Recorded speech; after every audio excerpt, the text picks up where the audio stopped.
Bismillahirrahmanirrahim. Our today's topic of discussion is photochemistry. Photochemistry discuss करने से पहले हम फर्स्ट ऑफ ऑल ये देखेंगे कि ऑर्गेनिक कंपाउंड्स में कौन कौन सी इलेक्ट्रॉनिक ट्रांजिशंस पॉसिबल होती हैं। जब हम ऑर्गेनिक मॉलिक्यूल्स की बात करते हैं, ऑर्गेनिक मॉलिक्यूल्स में जो मॉलिक्यूलर ऑर्बिटल्स बनते हैं, they are formed by overlapping of atomic orbitals. Molecular orbitals को हम दो कैटेगरीज में डिफाइन करते हैं। इनमें से हम एक टाइप को बॉन्डिंग मॉलिक्यूलर ऑर्बिटल का नाम देते हैं और दूसरे को हम एंटी बॉन्डिंग मॉलिक्यूलर ऑर्बिटल्स का नाम देते हैं। बॉन्डिंग मॉलिक्यूलर ऑर्बिटल्स की एनर्जी पेरेंट एटॉमिक ऑर्बिटल से लो होती है और एंटी बॉन्डिंग मॉलिक्यूलर ऑर्बिटल की एनर्जी पेरेंट एटॉमिक ऑर्बिटल से हाई होती है, और इन बिटवीन जो एनर्जी इक्वल होती है देन मॉलिक्यूलर ऑर्बिटल्स हमारे पास वो नॉन बॉन्डिंग ऑर्बिटल्स होते हैं। यानी हमारे पास जो एटॉमिक ऑर्बिटल्स हैं उनके इक्वल अमाउंट में जो बॉन्डिंग में इलेक्ट्रॉन्स टेक पार्ट नहीं करते, these are non bonding electrons. When we talk about types of bonding orbitals, ये हमारे पास बेसिक बॉन्ड पे डिपेंड करती है। ऑर्गेनिक कंपाउंड्स में नॉर्मली सिग्मा बॉन्ड या पाई बॉन्ड मौजूद होता है। ऑर्गेनिक मॉलिक्यूल में अगर हमारे पास सिर्फ सिग्मा बॉन्ड मौजूद हैं तो सिग्मा बॉन्ड के रिजल्ट में हमारे पास जो मॉलिक्यूलर ऑर्बिटल्स बनेंगे वो सिग्मा और sigma star, sigma bonding orbital होगा, sigma star anti bonding molecular orbital होगा। और अगर उसमें पाई बॉन्ड मौजूद है तो उस केस में पाई बॉन्डिंग ऑर्बिटल बनेगा और पाई एंटी बॉन्डिंग मॉलिक्यूलर ऑर्बिटल बनेगा। और नॉन बॉन्डिंग इलेक्ट्रॉन्स जो हैं वो इस बॉटम लाइन में लेते हैं, जिसे हम नॉन बॉन्डिंग इलेक्ट्रॉन्स की ही जगह देते हैं।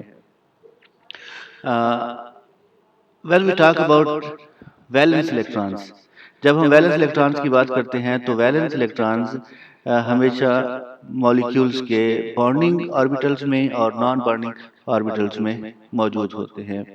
एंटी बॉन्डिंग ऑर्बिटल्स में वैलेंस इलेक्ट्रॉन कोई मौजूद नहीं होता। अब जब भी कोई मॉलिक्यूल एनर्जी अब्जॉर्ब करता है तो मॉलिक्यूल इलेक्ट्रॉन, इसे हम ग्राउंड स्टेट का नाम दे सकते हैं। बॉन्डिंग इसमें नॉन बॉन्डिंग इलेक्ट्रॉन भी ग्राउंड स्टेट पे होंगे, पाई बॉन्डिंग ऑर्बिटल भी ये हमारी ग्राउंड स्टेट होगी, और सिग्मा जो है बॉन्डिंग ये भी हमारी ग्राउंड स्टेट होगी। जैसे ही यहाँ पे स्टेट में बॉन्डिंग मॉलिक्यूलर ऑर्बिटल्स में या नॉन बॉन्डिंग इलेक्ट्रॉन्स जैसे ही एनर्जी अब्जॉर्ब करते हैं तो एनर्जी की अब्जॉर्प्शन के रिजल्ट में इलेक्ट्रॉन्स सिग्मा ऑर्बिटल से सिग्मा स्टार ऑर्बिटल्स की तरफ जंप कर जाते हैं। इस प्रोसेस को हम ट्रांजिशन का नाम देते हैं, और ये ट्रांजिशन उस सूरत में होगी जब एनर्जी जो इलेक्ट्रॉन ने मॉलिक्यूल ने अब्जॉर्ब की है वो इस sigma to sigma star orbitals के डिफरेंस के इक्वल एनर्जी होगी। अगर यही energy pi to pi star orbitals के डिफरेंस के इक्वल है तो electron pi to pi star orbitals की तरफ मूव कर जाएगा। और इसी तरीके से अगर ये small amount of energy absorb हुई है नॉन बॉन्डिंग एन, जो कि एनर्जी का डिफरेंस जो है वो एन टू पाई स्टार है, तो वो इस इलेक्ट्रॉन जो है ना नॉन बॉन्डिंग ऑर्बिटल से पाई स्टार ऑर्बिटल की तरफ मूव कर जाएगा। इसी तरीके से अगर ये difference of energy n to sigma star है तो ये भी ट्रांजिशन हमारे पास मॉलिक्यूल में पॉसिबल होती है। नेक्स्ट जो हमारे पास क्वेश्चन प्रोड्यूस होता है कि हमारे पास कुछ ट्रांजिशंस होती हैं जिन्हें हम अलाउड ट्रांजिशन का नाम देते हैं। इसमें नंबर ऑफ फैक्टर्स आ जाते हैं। उनमें से फर्स्ट ऑफ ऑल ये जो हमने लास्ट टाइम रूल पर डिस्कस है कि मॉलिक्यूल्स की जो इलेक्ट्रॉनिक ओरिएंटेशन होती है वो एक जैसी होनी चाहिए। फॉर एग्जांपल इलेक्ट्रॉन सिग्मा से सिग्मा स्टार की तरफ मूव कर सकते हैं, ये अलाउड ट्रांजिशन है। पाई से पाई स्टार की तरफ भी इलेक्ट्रॉन मूव कर सकते हैं, तो ये भी एक अलाउड ट्रांजिशन है। When we talk about n to pi star orbitals तो इसमें मॉलिक्यूल्स की सिमेट्रीज अलाउड नहीं होती, जिसकी वजह से N to pi star transitions allowed नहीं होती। That's why N to pi star transition या N to sigma star transition जो पॉसिबल होगी, these are known as forbidden transitions. Simple way में हम ये कहते हैं कि जो ट्रांजिशन जिसमें सिमेट्री अलाउड होगी उन्हें हम अलाउड ट्रांजिशन का नाम देते हैं। सिमेट्री अलाउड का मतलब ये है कि जिस तरह हमारे पास जो पाई और पाई स्टार ऑर्बिटल्स हैं इनकी सिमेट्री एक जैसी होती है, सिग्मा और सिग्मा स्टार इनकी सिमेट्री एक जैसी होती है। When we talk about non-bonding electrons और pi orbitals, तो non-bonding electrons हमेशा ये अगर x एक्सिस पे हैं तो जो पाई ऑर्बिटल्स होंगे वो पाई ऑर्बिटल्स और नॉन बॉन्डिंग इलेक्ट्रॉन के दरमियान जो एंगल बनता है वो तकरीबन 90 डिग्री का होता है। तो इलेक्ट्रॉन n से पाई की तरफ मूव नहीं कर सकते। हाँ, अब क्योंकि ये फॉरबिडन ट्रांजिशंस हैं, when we talk about practically observation of transitions, तो हम दोनों ट्रांजिशंस ऑब्जर्व करते हैं। Pi to pi star transition भी ऑब्जर्व करते हैं और n to pi star transition भी हम ऑब्जर्व करते हैं। उसकी क्या रीज़न है? उसकी रीज़न ऑब्वियस है कि when we talk about electrons in non bonding orbitals, वो पाई स्टार में कैसे मूव कर जाते हैं, तो मॉलिक्यूल स्टैटिक पोजीशन में स्टेशनरी नहीं होते, मॉलिक्यूल्स वाइब्रेट कर रहे होते हैं। During vibration non bonding electrons में एक ऐसी स्टेज प्रोड्यूस हो जाती है ड्यूरिंग वाइब्रेशनल मोड्स या मोड्स ऑफ वाइब्रेशन, जब कि इनकी non bonding electrons, non bonding orbitals और पाई स्टार ऑर्बिटल्स की सिमेट्री अलाउड हो जाती है। जब ये सिचुएशन प्रोड्यूस होगी तो नॉन बॉन्डिंग इलेक्ट्रॉन जो है वो पाई स्टार ऑर्बिटल की तरफ मूव कर जाएंगे। और ये सिचुएशन मैं रिपीट कर देता हूँ, ये उस सूरत में होती है कि नॉन बॉन्डिंग जो ऑर्बिटल्स हैं, मॉलिक्यूल इटसेल्फ वाइब्रेट कर रहा है। ड्यूरिंग वाइब्रेशन मॉलिक्यूल में ऐसा due to some mode of vibration, non bonding electrons की ऑर्बिटल्स और पाई स्टार ऑर्बिटल्स की सिमेट्री अलाउड हो जाती है, जिसकी वजह से नॉन बॉन्डिंग इलेक्ट्रॉन्स पाई स्टार ऑर्बिटल्स में मूव कर जाते हैं। तो इन समरी हम ये कह सकते हैं कि pi to pi star transition या sigma to sigma star transition ये अलाउड ट्रांजिशन है और ये फ्रीक्वेंटली ऑर्गेनिक मॉलिक्यूल में पॉसिबल होती है। जबकि n to pi star transition low energy transition है, इनके दरमियान एनर्जी गैप कम होता है और इसको हम फॉरबिडन ट्रांजिशन कहते हैं और ये भी फ्रीक्वेंटली ऑर्गेनिक मॉलिक्यूल्स में ऑब्जर्व होती हैं। ओके, जब हम ऑर्गेनिक मॉलिक्यूल्स की बात करते हैं तो ऑर्गेनिक मॉलिक्यूल्स, जब हम ऑर्गेनिक मॉलिक्यूल्स की, ये हमारे पास जो ये हमारे बोर्ड लाइन है जिसे हमने एस नॉट से इंडिकेट किया हुआ है, ये ground state level of electrons हैं, ग्राउंड स्टेट लेवल है। और उसके बाद जहाँ पे S1 ये है electronic level, high energy excited level, और ये हायर एनर्जी इलेक्ट्रॉनिक लेवल आ जाता है। S naught, S1, S2, these are different electronic levels. और इन बिटवीन ये जो हमने 1 2 3 से इंडिकेट किया हुआ है, दीज आर वाइब्रेशनल लेवल्स, यानी इलेक्ट्रॉनिक लेवल्स के दरमियान a large number of vibrational levels पाए जाते हैं। और इसी तरीके से ये हमारे पास S1 है और S2, इनके दरमियान भी large number of vibrational level पाए जाते हैं। S2 से ऊपर की तरफ जाएं, यानी इलेक्ट्रॉनिक लेवल्स जहाँ से इलेक्ट्रॉन जंप कर सकते हैं from ground state to high energy excited state, और वाइब्रेशनल लेवल वो होते हैं जो इलेक्ट्रॉनिक लेवल्स के दरमियान में मौजूद होते हैं। अच्छा, जब हम एक्साइटेशन ऑफ इलेक्ट्रॉन की बात करते हैं तो electron ground state S not level से किसी भी हायर एनर्जी लेवल की तरफ मूव कर सकता है, किसी भी हायर एनर्जी लेवल की तरफ जंप कर सकता है, depending upon amount of energy observe. यानी जब भी ये इलेक्ट्रॉन जो एस नॉट लेवल में मौजूद है, वो जितनी भी अमाउंट ऑफ एनर्जी जिस भी ऑर्बिटल्स के लेवल, इन लेवल्स के डिफरेंस के इक्वल जो अमाउंट ऑफ एनर्जी होगी, जैसे ही वो ऑब्जर्व करेगा तो इलेक्ट्रॉन एस नॉट से किसी भी हायर लेवल की तरफ वो मूव कर सकता है। फॉर एग्जांपल, इस इलेक्ट्रॉन ने एस एनर्जी ऑब्जर्व की है तो ये एस नॉट से ये S2 से ऊपर इस लेवल तक मूव कर जाएगा, मूव कर जाता है। फॉर एग्जांपल हम इसकी बात करते हैं तो हम सिंपल वे में ये कहते हैं कि इलेक्ट्रॉन जो है वो जितनी अमाउंट ऑफ एनर्जी, जिसे हम क्वांटम ऑफ एनर्जी या क्वांटा ऑफ एनर्जी का नाम देते हैं, जो कि पैकेट जो कि एक पैकेट की फॉर्म में मौजूद होगी, वो जिस डिफरेंस ऑफ ऑर्बिटल्स के एनर्जी के डिफरेंस के इक्वल होगी, इलेक्ट्रॉन उस ऑर्बिटल से उसकी तरफ मूव कर जाएगा। अच्छा, जब इलेक्ट्रॉन एस नॉट से एस वन की तरफ मूव कर सकता है, एस नॉट से एस टू की तरफ भी मूव कर सकता है, similarly higher energy state S three S four की तरफ भी मूव कर सकता है। जब हम इन हायर एनर्जी लेवल्स की बात करते हैं, एस टू एस थ्री की बात करते हैं, तो इन केस में जो इनकी हाफ लाइफ है, half life of electronic state है, वो बहुत स्मॉल होती है। अगर हम इसकी लेवल की बात करते हैं तो that lies in the range of 10 raise to the power minus 12 second. ये जो electronic level higher energy levels हैं, for example S two electronic level में, एस थ्री इलेक्ट्रॉनिक लेवल में जो मॉलिक्यूल की हाफ लाइफ होगी इलेक्ट्रॉनिक लेवल में, वो 10 raise to the power minus 12 second में लाई करती है। अब यहाँ पे होता क्या है कि मॉलिक्यूल अपनी क्योंकि इनकी हाफ लाइफ शार्ट होने की वजह से ये मॉलिक्यूल्स ग्राउंड लेवल में आने की ट्राई करते हैं। अब ग्राउंड लेवल में आने के लिए ये मुख्तलिफ किस्म के रूट अडाप्ट करते हैं। तो जो हम यहाँ पे टर्म यूज़ करते हैं उनको हम इस तरीके से एक्सप्लेन कर सकते हैं कि फॉर एग्जांपल मॉलिक्यूल यहाँ पे मौजूद है, और ये मॉलिक्यूल क्योंकि ये इलेक्ट्रॉनिकली एक्साइटेड मॉलिक्यूल है, और अब ये कपल कर रहा है, अपनी एनर्जी रिलीज करे in the vibrational levels. Vibrational energy जो है, जिसे हम इंफ्रारेड एनर्जी की बात करते हैं, तो ये बेसिकली थर्मल रेडिएशंस होती हैं। तो वो मॉलिक्यूल अपनी कुछ एनर्जी इन वाइब्रेशनल लेवल के डिफरेंस के इक्वल लूज करे, तो वो इलेक्ट्रॉन जो है वो इस लेवल से इस वाइब्रेशनल लेवल की तरफ, लोअर वाइब्रेशनल लेवल की तरफ आ जाएगा। तो ये बेसिकली हम नाम देते हैं वाइब्रेशनल कैस्केड का। तो हम इस तरह दूसरी टर्म हम इसके लिए यूज करते हैं, वाइब्रेशनल रिलैक्सेशन, कि मॉलिक्यूल जो एक्साइटेड स्टेट में है, इलेक्ट्रॉनिक लेवल्स के दरमियान जो वाइब्रेशनल लेवल्स हैं, वो मॉलिक्यूल थोड़ी थोड़ी एनर्जी इमिट करते हुए वो इस एस वन स्टेट या ग्राउंड स्टेट की तरफ आ जाता है।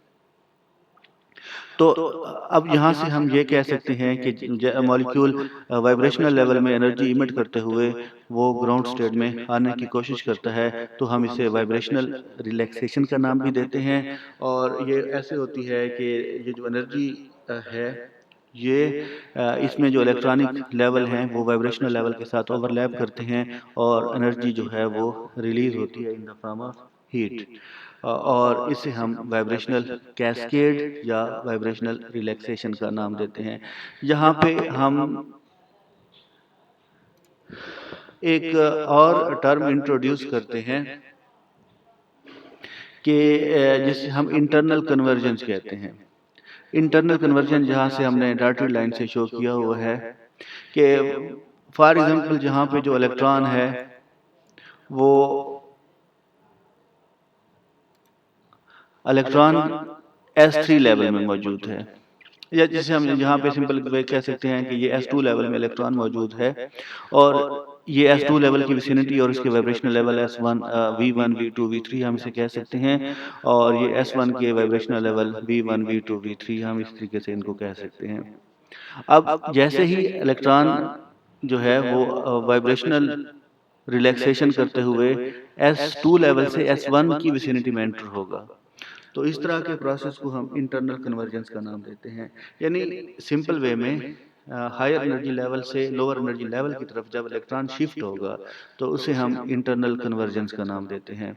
और ये S2 से S1 जो इंटरनल कन्वर्जेंस है, ये क्वाइट कॉमन है। उसकी रीज़न ये है कि इसकी जो हाफ लाइफ है S2 की या S3 की हाफ लाइफ वो बहुत कम है, 10⁻12 सेकंड की होती है, जबकि S1 पे इलेक्ट्रॉन की जो एनर्जी है वो थोड़ी सी ज़्यादा होती है, जिसकी वजह से इलेक्ट्रॉन S2 लेवल से S1 लेवल की तरफ आ जाता है, जिसे हम इंटरनल कन्वर्जेंस का नाम देते हैं। Internal convergence higher energy level S2 से S1 की तरफ बहुत कॉमन है, या S3 से S1 की तरफ बहुत कॉमन है, जबकि S1 से S0 में इंटरनल कन्वर्जेंस जो है वो बहुत कॉमन नहीं है। उसकी रीज़न ऑब्वियस है कि इनकी हाफ लाइफ थोड़ा ज़्यादा होती है।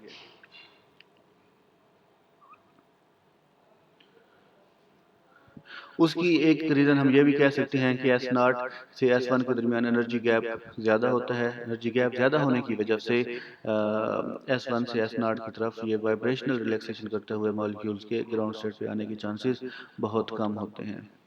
When we talk about chemical reaction at higher energy state S2 S3 versus S1, कि S2 और S3 में जैसा कि हमने अभी डिस्कस किया कि इनकी जो इलेक्ट्रॉन्स अगर इस लेवल में मौजूद होगा तो इनकी हाफ लाइफ बहुत कम होगी। Half life 10 raise to the power minus 12 second होती है इनकी हाफ लाइफ, जबकि किसी भी केमिकल रिएक्शन के लिए जो रिक्वायर्ड हाफ लाइफ है कि उस स्टेट में इलेक्ट्रॉन होना चाहिए वो है 10 raise to power minus 8 second. यानी अगर electron 10 raise to minus 8 second तक माइनस 8 सेकेंड तक किसी ऑर्बिटल में रहेगा तो वहाँ पे केमिकल रिएक्शन के चांसेस हो सकते हैं। अब क्योंकि S2 और S3 जो हम जिन्हें higher energy state higher energy level की बात कर रहे हैं, तो इसमें क्योंकि इनकी हाफ लाइफ इलेक्ट्रॉन की बहुत कम होती है, that lies in the range of 10 raise to the minus 12 second. जहाँ हम इसे S2 S3 लेवल की बात करते हैं तो जनरली ये 10 raise to minus 11 to 10 raise to minus 13 second होती है, जो कि हाफ लाइफ बहुत शॉर्ट है किसी भी केमिकल रिएक्शन हो के वाक़ होने के लिए, जो कि केमिकल रिएक्शन की रिक्वायरमेंट पूरी नहीं कर सकता। इस वजह से S2 S3 या हायर एनर्जी लेवल की तरफ रिएक्शन के कोई चांसेस नहीं होते। When we talk about S1 और इसमें जहाँ पे रिएक्शन होते हैं तो उसकी वजह ये है कि यहाँ पे जो इलेक्ट्रॉन्स की हाफ लाइफ है वो 10 रेज़ टू माइनस 8 सेकंड होती है और यहाँ पे केमिकल ट्रांसफॉर्मेशन के चांसेस होते हैं। तो सिंपल वे में हम ये कहते हैं कि S1 स्टेट की हाफ लाइफ ज़्यादा है और ये जो है किसी भी केमिकल ट्रांसफॉर्मेशन के लिए जो सेट क्राइटेरियन है उसको मीट करती है, जिसकी वजह से S1 स्टेट में केमिकल ट्रांसफॉर्मेशन पॉसिबल होती है फोटोकेमिकल रिएक्शन के थ्रू। और जब हम S2 और S3 या इससे हायर लेवल की बात करते हैं तो इसमें हाफ लाइफ इलेक्ट्रॉनिक स्टेट की बहुत कम होती है, जिसकी वजह से केमिकल ट्रांसफॉर्मेशन के लिए जो सेट क्राइटेरिया है हाफ लाइफ का वो फुलफिल नहीं होता, जिसकी वजह से हायर लेवल में रिएक्शन नहीं होता। तो यहाँ से हमने ये दो चीज़ें टर्म डिस्कस कर ली कि अगर वाइब्रेशनली रिलैक्स होगा मॉलिक्यूल तो हम इसे वाइब्रेशनल रिलैक्सेशन या वाइब्रेशनल कैस्केड का नाम देते हैं, और जब भी एक इलेक्ट्रॉनिक लेवल से लोअर इलेक्ट्रॉनिक लेवल में इलेक्ट्रॉन जंप कर जाएगा थ्रू वाइब्रेशनल कैस्केड तो उसे हम इंटरनल कन्वर्जन का नाम देते हैं, और इलेक्ट्रॉन जो है वो S1 यानी हायर एनर्जी एक्साइटेड स्टेट में पहुँच जाता है। जब electron higher energy state S1 में पहुंच जाता है तो उसके बाद भी मॉलिक्यूल के पास नंबर ऑफ वेज होते हैं कि वो अपनी एनर्जी इमिट करे और ग्राउंड स्टेट में आने की कोशिश करे। आल्दो अगर ट्रांसफॉर्मेशन हो गई तो केमिकल रिएक्शन हो जाएगा, अदरवाइज मॉलिक्यूल रिलैक्स ये एनर्जी इमिट करते हुए ग्राउंड स्टेट में आने की कोशिश करते करेगा। तो मॉलिक्यूल जब इलेक्ट्रॉन इस ग्राउंड स्टेट में है तो उसको रिलैक्स करने के लिए हमारे पास दो तरह के हम प्रोसेस डिस्कस करते हैं। एक टाइप ऑफ प्रोसेसेस है जिसे हम बायोमोलिकुलर प्रोसेसेस का नाम देते हैं। बायोमोलिकुलर प्रोसेसेस में क्योंकि जब हम रिएक्शन करते हैं तो रिएक्शन सॉल्वेंट की मौजूदगी में होता है, तो उसमें सॉल्वेंट क्विंचिंग के थ्रू मॉलिक्यूल रिलैक्स हो जाता है। सॉल्वेंट क्विंचिंग बेसिकली ये है कि मॉलिक्यूल जो है एक्साइटेड मॉलिक्यूल अपनी तमाम एक्स्ट्रा एनर्जी सॉल्वेंट को ट्रांसफ़र कर देता है। As a result of transfer of this energy ये एक्साइटेड मॉलिक्यूल ग्राउंड स्टेट में आ जाता है। इस बायोमोलिकुलर प्रोसेस का दूसरी जो प्रोसेस फिनोमिना होता है वो सेल्फ क्विंचिंग है। सेल्फ क्विंचिंग में हमारे पास एक ही फोटो एक्साइटेड मॉलिक्यूल है जिसमें इलेक्ट्रॉन एक्साइटेड स्टेट में मौजूद है, वो अपने दूसरे अनएक्साइटेड मॉलिक्यूल के साथ कोलाइड करता है और उसके रिजल्ट में energy photo excited molecule unexcited molecule को ट्रांसफ़र कर देता है और उसके रिजल्ट में मॉलिक्यूल ये वाला मॉलिक्यूल ये वाला मॉलिक्यूल रिलैक्स हो जाएगा और एनर्जी ट्रांसफ़र हो जाती है। सिमिलरली इसी तरह का बायोमोलिकुलर प्रोसेस में एक थर्ड प्रोसेस है जिसे हम इम्प्योरिटी क्वेंचिंग का नाम देते हैं। मॉलिक्यूल अपनी एक्स्ट्रा एनर्जी किसी इम्प्योरिटी को जो कि रिएक्शन मिक्सचर में मौजूद होती है उसे ट्रांसफ़र कर देता है, और as a result of transfer of energy to the impurity molecule relax हो जाता है। और सबसे इम्पॉर्टेंट फिनोमेना जिसे हम इलेक्ट्रॉनिक एनर्जी ट्रांसफ़र का नाम देते हैं, इसमें बेसिकली दो तरह के मॉलिक्यूल्स होते हैं। एक को हम एक्सेप्टर मॉलिक्यूल का नाम देते हैं, दूसरे को हम डोनर मॉलिक्यूल्स का नाम देते हैं। एक्सेप्टर मॉलिक्यूल्स अपनी एनर्जी डोनर मॉलिक्यूल अपनी एनर्जी डोनेट करता है और उसके रिजल्ट में इटसेल्फ वो रिलैक्स हो जाता है। एक्सेप्टर मॉलिक्यूल एनर्जी मॉलिक्यूल से एक्सेप्ट करेगा और एज ए रिजल्ट ये मॉलिक्यूल एक्साइट हो जाता है। इसको हम इस तरीके से सिंपल वे में एक्सप्लेन कर सकते हैं कि ये जो एक्साइटेड मॉलिक्यूल है अपनी एनर्जी किसी दूसरे मॉलिक्यूल को देगा और ये खुद रिलैक्स हो जाएगा, दूसरे मॉलिक्यूल को एक्साइट कर देगा। तो इस तरह के ये बायोमॉलिक्यूलर प्रोसेसेस मॉलिक्यूल में बहुत कॉमन होते हैं।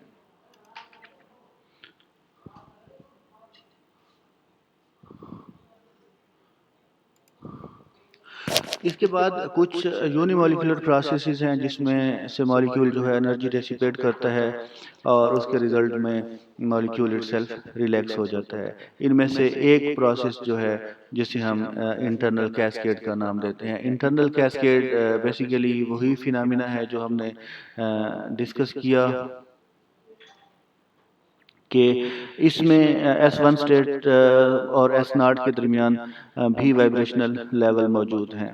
ये इस तरीके से एनर्जी इमिट करे कि S1 से S0 की तरफ आते हुए अपनी एनर्जी वाइब्रेशनल लेवल को ट्रांसफ़र कर दे, जिसके रिजल्ट में मॉलिक्यूल S1 से S0 की तरफ आ जाएगा और इससे भी हम वाइब्रेशनल रिलैक्सेशन, वाइब्रेशनल कैस्केड का नाम देते हैं। और दूसरा इसमें जो सबसे इम्पोर्टेंट फिनोमेना होता है उसे हम जो है फ्लोरेसेंस का नाम देते हैं। फ्लोरेसेंस बेसिकली ये है कि मॉलिक्यूल जो है वो S1 लेवल में मौजूद है। S1 लेवल से अपनी कुछ एनर्जी वाइब्रेशनल लेवल को ट्रांसफ़र कर देगा। फॉर एग्जांपल हम एस नॉट और S1 के दरमियान जो difference of energy find out करते हैं वो सम डेल्टा H है। इसमें से मॉलिक्यूल इस लेवल पे जो मौजूद है अपनी कुछ एनर्जी वाइब्रेशनल लेवल को ट्रांसफ़र करेगा, जिसके दरमियान ये जो इमिटेड एनर्जी है उसकी अमाउंट कम हो जाएगी। अब ये वाला मॉलिक्यूल अगर एनर्जी इस लेवल से S1 लेवल से S0 की तरफ आएगा तो ये energy in the form of radiation emit करेगा और इस प्रोसेस को हम फ्लोरेसेंस का नाम देते हैं। When we talk about vibrational cascade या वाइब्रेशनल रिलैक्सेशन, तो इस केस में मॉलिक्यूल जो है वो रेडिएशन की सूरत में एनर्जी इमिट नहीं करता, बल्कि ये एनर्जी जो है in the form of heat emit होती है और मॉलिक्यूल अगर जहाँ से जहाँ तक मूव करेगा तो इसे हम फ्लोरेसेंस का नाम देते हैं। फ्लोरेसेंस को हम radiative unimolecular energy dissipation process का नाम देते हैं, जिसमें मॉलिक्यूल S1V0 टू S0 की तरफ ट्रांजिशन करता है और इसके रिजल्ट में जो एनर्जी है एनर्जी इमिटेड रेडिएशंस है, इमिटेड एनर्जी है वो लोअर फ्रिक्वेंसी पे ऑब्जर्व करती है देन ऑब्जर्व रेडिएशंस, और जो डिफरेंस ऑफ एनर्जी है वो बेसिकली वाइब्रेशनल रिलैक्सेशन में इमिट हो जाता है और इस तरह के हम प्रोसेस को फ्लोरेसेंस का नाम देते हैं। फ्लोरेसेंस के लिए बेसिक रिक्वायरमेंट ये है कि यहाँ पे हमने दो चीज़ें अब डिस्कस कर ली कि एक जो डेसिपेशन एनर्जी का जो प्रोसेस है जिसे हम वाइब्रेशनल कैस्केड का नाम देते हैं, तो वाइब्रेशन मॉलिक्यूल्स में उन मॉलिक्यूल्स में पॉसिबल होती है जो जनरली फ्लेक्सिबल मॉलिक्यूल्स होते हैं। When we talk about rigid molecules like इसमें कार्बन कार्बन डबल बॉन्ड आ जाता है, कार्बन नाइट्रोजन या इस तरह की फंक्शनैलिटीज आ जाती हैं, तो ये कंपैरेटिबल रिजिड मॉलिक्यूल्स हैं। तो इस केस में इन मॉलिक्यूल्स में जो रिलैक्सेशन प्रोसेस है थ्रू वाइब्रेशनल कैस्केड पॉसिबल नहीं होता। सिमिलरली ये हमारे पास एक ग्रुप ऑफ कंपाउंड है जिसमें बेंजीन या इस तरह के कंपाउंड्स हैं, तो इस केस में भी इस तरह के मॉलिक्यूल्स को हम रिजिड मॉलिक्यूल का नाम देते हैं। तो इनमें जो रिलैक्सेशन का प्रोसेस है थ्रू वाइब्रेशनल कैस्केड या वाइब्रेशनल रिलैक्सेशन पॉसिबल नहीं होगा। तो इस वजह से ये वाले मॉलिक्यूल जब भी रिलैक्स होंगे तो अपनी कुछ अमाउंट तो एक या दो लेवल वाइब्रेशनल लेवल में अपने आप को रिलैक्स करते हैं, उसके बाद बाकी जो अमाउंट ऑफ एनर्जी है वो in the form of light emit करते हैं।